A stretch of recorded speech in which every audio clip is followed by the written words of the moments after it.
our company is unique in that we raised our money and put together our film fund without it being tied to a specific film.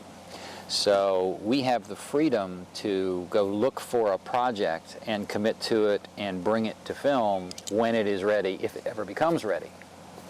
So, you know, our company, I mean, people join our company not because of a specific script, but because they love film. They want to be involved in bringing films to life. I produced a small film called Charlie's Party, and on that film I met Barry Sisson, and he and I partnered up and formed the Cavalier Film Fund, basically, which is a fund dedicated to producing sub-$1 million films for emerging filmmakers. And this is the first film that we're producing within the fund. Yeah, I met the producers at the Tribeca Film Festival, where I just done my first feature, and my agent gave me the script, and I fell for it, and then I met the producers and fell for them, and then we started working together. You know, the script came to us actually in a bit of a unique way.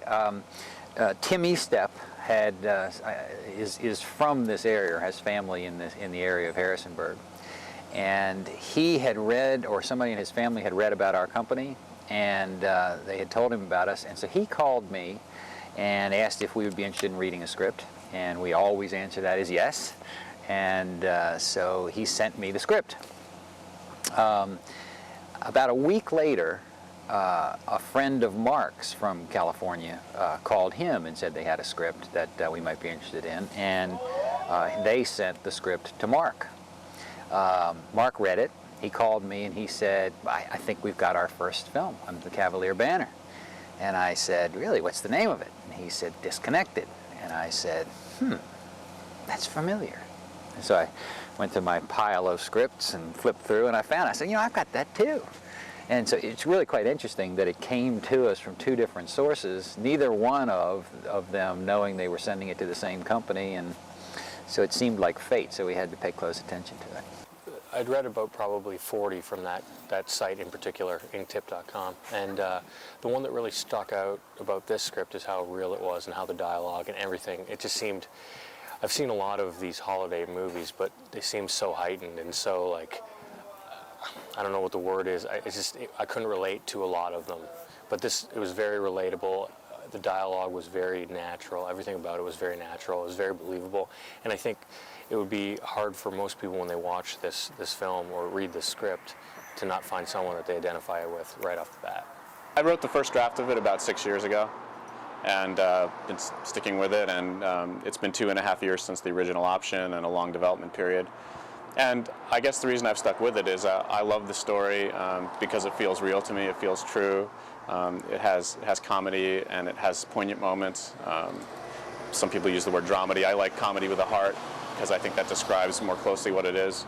And I think the reason I wanted to tell the story is because I related to, I mean, on the smaller scale, it's about a guy going home for Thanksgiving.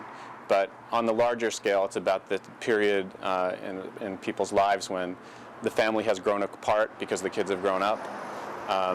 And then there's this opportunity to come back together and try to come back together.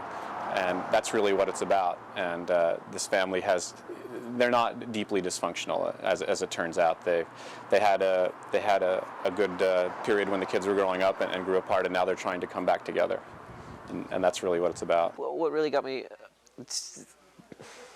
really connected to this script and to this story is that I come from a really big family, and my family is broken, and I can't fix it. And I get to pretend to in this movie because this family starts out off, and they're not really communicating, and they're not really in touch with each other. And at the end of the day, they do. They manage to pull together in a way that I think we all would like our families to be.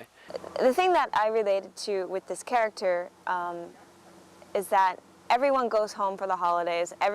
Everyone has problems with their families that everyone can relate to, and I certainly can relate to just being at at the table and just wanting to scream and just like, I can't, who are these people? Like, how am I related to them? But at the same time, you love them so much, and like what they think about you is so important to you.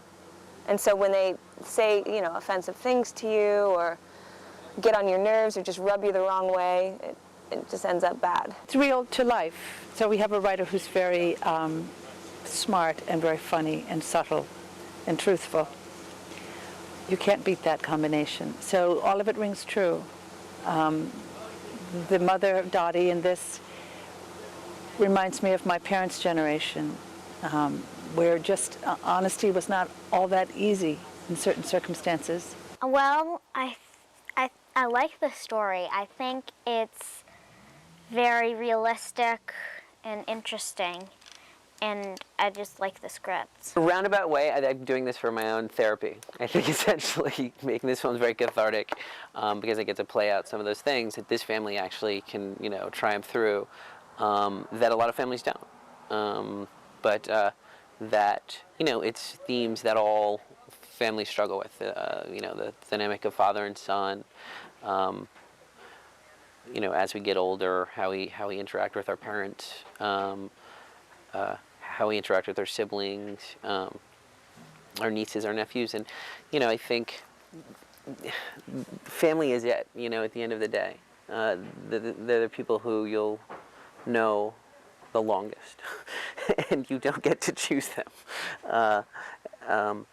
So I think it's paramount. You know, and another thing for me is I had a wonderful. Big, there's like 10 of us, you know, farmhouse, very wonderful supportive family. And I think it can be so empowering and can give you the confidence to do anything and can give you a sense of just how to live your life, right and wrong, and boundaries. It can really be defining. Family can also be completely crippling.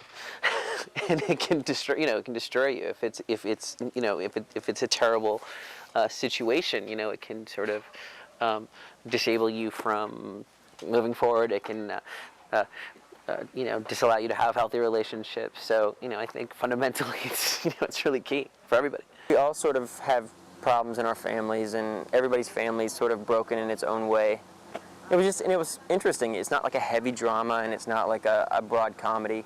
Just sort of a straight down the middle movie about people. You know, Zachary Adler is a friend of mine, and it's always great to work with your friends, and DJ Qualls is actually my best friend. We had a funny moment where he called me and he's like, I'm going to do a movie, and I'm like, me too, where are you going? Virginia, me too.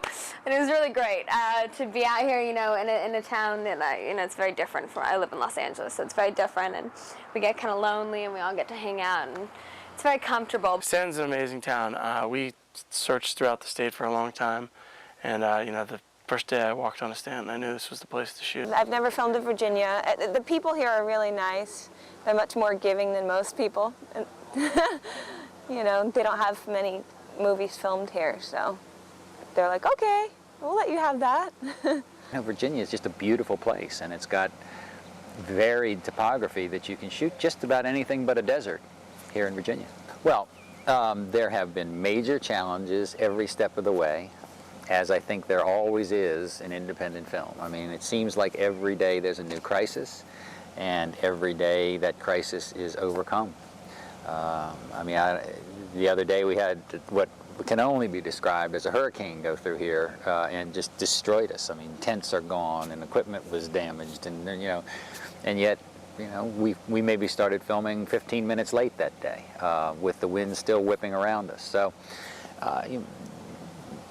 it is pretty much what I expect, because in independent film, there's always high pressure and there's always a million things that are affecting you. But I guess you sort of expect that going in. So. When I first wrote Disconnected, I didn't know any better, you know, that you're not supposed to use pets and kids and donkeys, and so I broke all the rules. And you know, it's also cold here, so a lot of people have asked me to write my next screenplay about two grown-ups talking on the beach in Hawaii. So, but again, it was close to home, and I think there's a universality to it that I didn't necessarily realize at the time, that a lot of people go through this where, you know, the parents, as they get older, they take pets in and almost adopt them as new children, and that can sort of get in the way of things. And there's a lot of comedy and a lot of heart around that. Argus was sort of one of the reasons I wanted to do this movie, and I love dogs. My father loves dogs. You know, in earlier drafts, he was even more focal point.